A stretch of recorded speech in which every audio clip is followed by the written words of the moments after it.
Good morning. So again, we're going to do the rest assess, and then we are going to kind of jump into just a lower body release and just kind of try to release the psoas a little bit.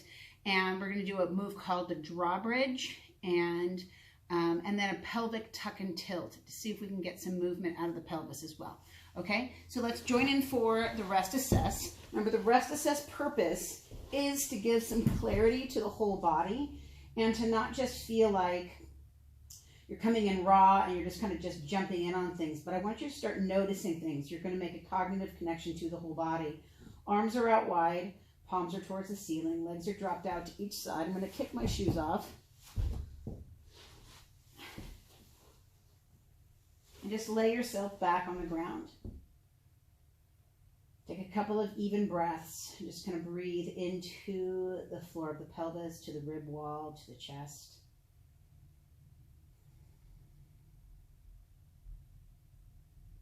And just start with feeling your masses and spaces, your feet, how your heels touch the ground. Are your hips evenly weighted?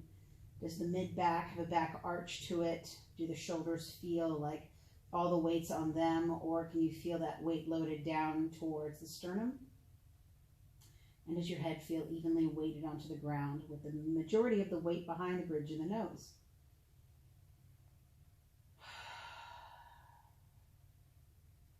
So you can tell what you're noticing if there's some uneven pressure in the pelvis, if there's a big back arch, or if there's uneven weight load in the chest.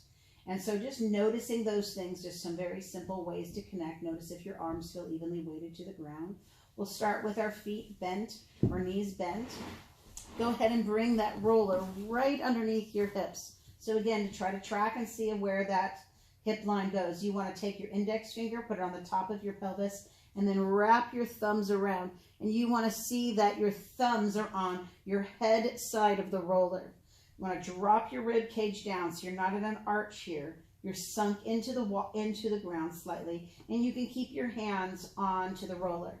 Remember, key is we're moving slowly. We're moving from on top of the roller, and you're not moving into pain. If there's any pain or pressure that's uncomfortable to you, then you are going to get off that roller. If you can tolerate it with not being tolerable and being impassioned, but just understand that there may be some pressure. Inhale, bring your right knee and left knee up into more of a tabletop position. And you're going to begin to just tuck and tilt your pelvis. So it's a small motion, and you can see my pelvis moving back and forth.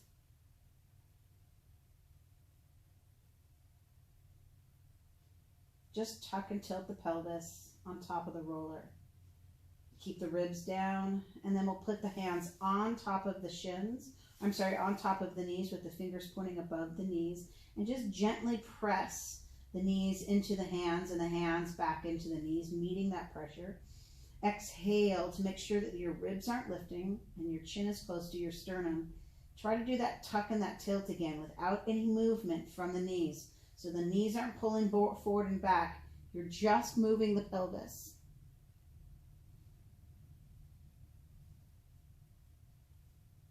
Pause, hold, take your hands back to your sides, and we're going to begin turning those knees around. So think of that movement as going from the SI joint to SI joint, or where your hands are from hand to hand.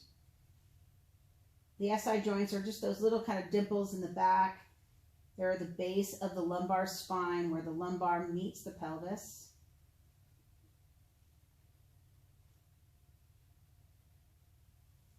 Good, go ahead and pause in the middle and then just do a little marching motion here. And remember, the movements aren't designed to be fast, just noticing what's going on. You may notice your body correcting just slightly as you begin to move. Pause here. We're going to tip those knees towards you, and we're going to go again in a circle. So your hands your hips are butting up right up against your hands.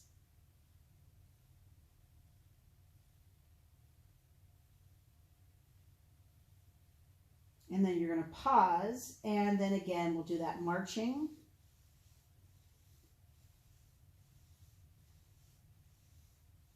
And then pause, and open and close just the bottom knee. Open and close. It's kind of like a clamshell, opening and closing. And then bring the knees back to center. Pause again. And let's go to the other side.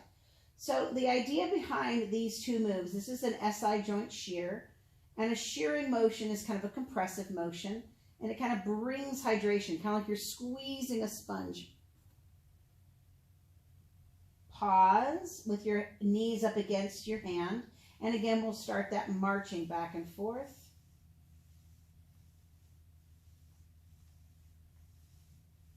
And then pause and open and close the bottom knee. And pause, let the tissue respond, and then come back to center. So as you need to, if you need to get off and get back on the roller, do so. If you're good right where you are, you're going to drop the knees into the chest. Just let the chest meet, or the knees meet the chest.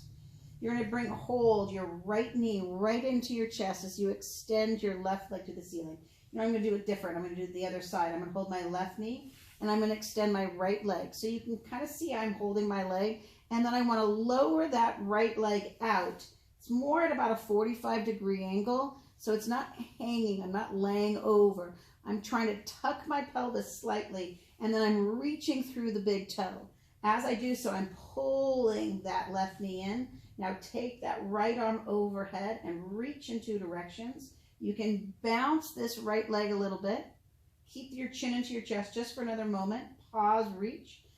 Look to your left side, so look away from me.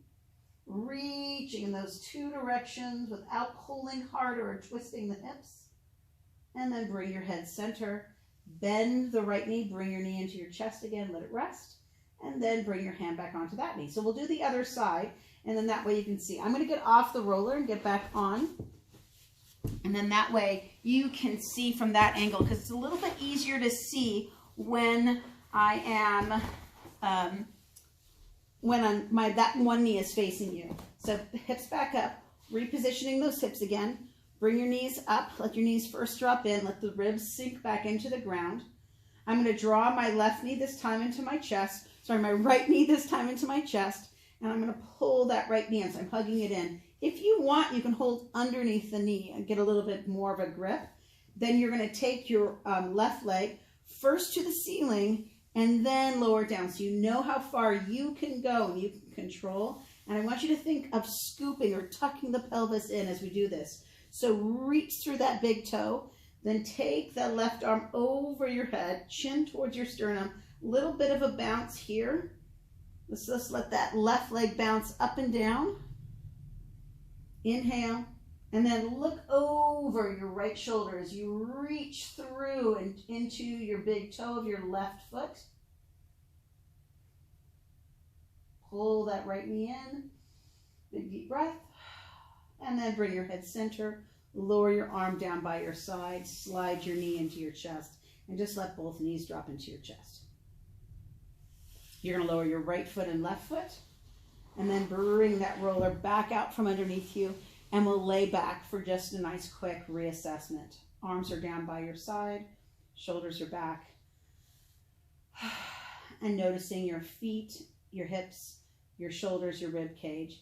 Now for me, that makes my back go nice and flat to the ground, my pelvis more evenly weighted to the ground.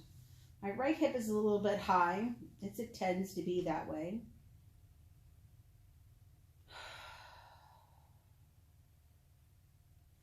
And just kind of feel how the weight of your arms, if that feels a little bit more even, the weight behind the head, if it's more even and more level. And of course, if you divided the body in half, do you feel more equal on the right side and left side?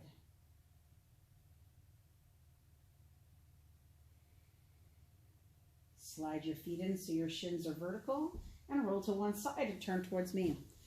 So you can see that you don't have to do a long treatment. You can do a short treatment and allow yourself just to focus in on one area.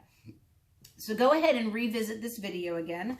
And And try again with the SI joint shear, with that pelvic tuck and tilt, and with that drawbridge motion. And you can repeat the whole thing again if you want to, and really kind of notice in, try to feel for what your body is asking for, and then what your body's releasing, and allow yourself to start connecting so that you can release that stuck stress that wants to stay around, but we can get rid of it and make the body feel better and then move better. Have a great day, guys. I'll talk to you soon.